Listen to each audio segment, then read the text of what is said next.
ক্রীড়া নিয়ন্ত্রণ বোর্ডের তত্ত্বাবধানে এবং 14 স্বতন্ত্র ইঞ্জিনিয়ার ব্রিগেডিয়ার সার্বিক ব্যবস্থাপনায় ঢাকা সেনানিবাসস্থ বাংলাদেশ আর্মি স্টেডিয়াম সেনা নৌ ও বিমান বাহিনীর অংশগ্রহণে আন্তঃবাহিনী অ্যাথলেটিক্স প্রতিযোগিতা 2025 শুরু হয়েছে 12 অক্টোবর।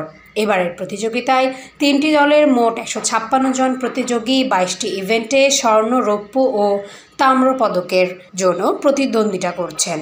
উক্ত প্রতিযোগিতায় উদ্বোধনী অনুষ্ঠানে প্রধান অতিথি হিসেবে air vice marshal Mohammad Khairul Afsar, জিইউপি, NDC, PSC, ZP, air অধিনায়ক বাংলাদেশ বিমান বাহিনী ঘাঁটি একে খন্দকার, ঢাকা সেনানিবাস উপস্থিত ছিলেন।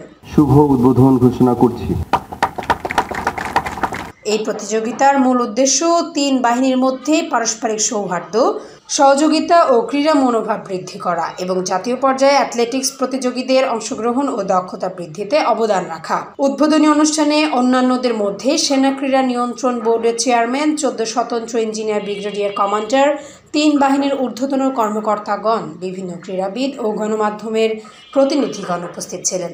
আগামী 16 অক্টোবর 2025 তারিখ সমাপনী অনুষ্ঠানের মাধ্যমে উক্ত প্রতিযোগিতার আনুষ্ঠানিক সমাপ্তির পরিকল্পনা রয়েছে।